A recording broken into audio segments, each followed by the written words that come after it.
In response to Dr. Paul Krugman's article in the New York Times on Monday, January 18th, 2016, Health Reform Realities. And I'd add to that, Go Hillary. Now the reason for that is Dr. Krugman is clearly coming down on the side of Hillary on this, based on something that he's been saying for a couple weeks now and also on last night's debate. But let's get something straight here. The ACA, Obummercare is the signature accomplishment of the Obama administration, and it will be for the next 30 or 50 years. It will be considered that. And that it took a long time, and it cost a lot of political capital to get that in there. And right now, if we look at the ACA, we can consider it what I would call an awkward vehicle. And that is, it has a mismatch of a group of things. One of the things that it has is it has a lot of opportunity for healthcare providers, pharmaceuticals, HMOs, whatever you want to call it, hospitals, all to make a lot of money. Ever since it's been passed and it's been implemented, you have not heard the insurance companies complaining that there are death panels in it, that it's a job killer, etc. No, they're making money on it. And that was one of the reasons it had to be that way, so that it could actually get passed.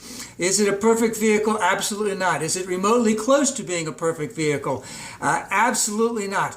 But we really do have something. And if you go back to the 1940s, when Obummercare, well, I'll just call it Obummercare, when he was trying to get health reform through, that wouldn't go through at all because the Southern Democrats were considering it, but it would have allowed black people to go to then white hospitals, and that was not going to happen at all. So we've been struggling with this. Truman couldn't get it through. Johnson got Medicaid and Medicare through. Clinton couldn't get it through. Remember, that was Hillary's baby, was health care, and that thing got shot down all over the place. So we really have something with Obamacare.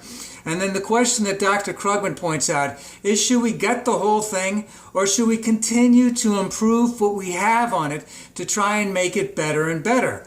Now, right now, Bernie is advocating very strongly for single payer. And there are a couple things about single payer that it will disrupt some aspects of this, let's just say, our economy.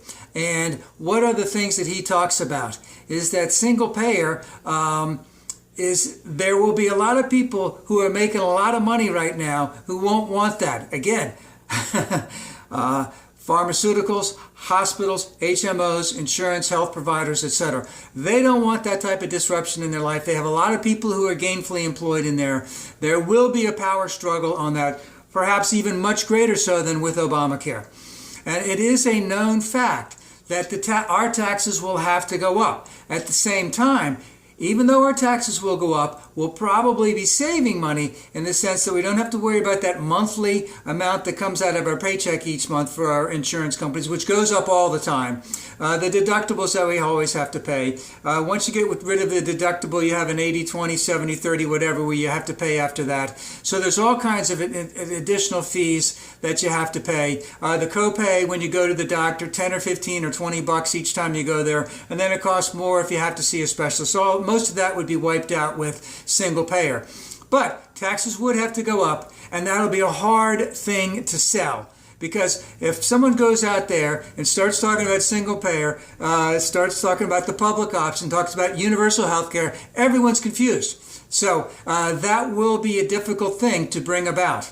And of course, that type of disruption in terms of a lot of people now are employed through their through their employers, and they like it. And it's a good system. Again, insurance companies, all them, they're making plenty of money, but a lot of people like the way it is right now, and the disruption could be pretty big. So what we have is the ACA and the employee, and it's working. It's working fairly well. It reduced quite a few number of people uninsured.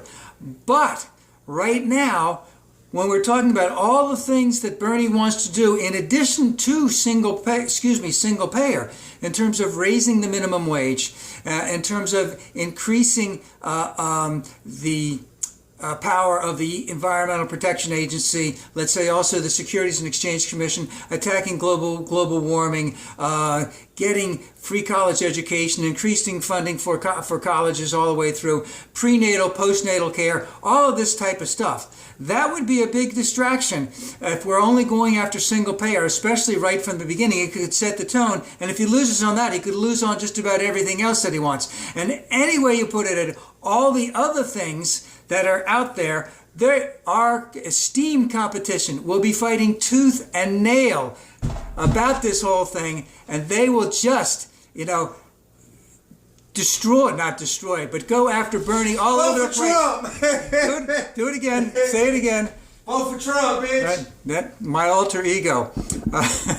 So, Dr. Krugman nails it. Vote for Trump. Healthcare reform realities is that moving to single payer will be extremely difficult.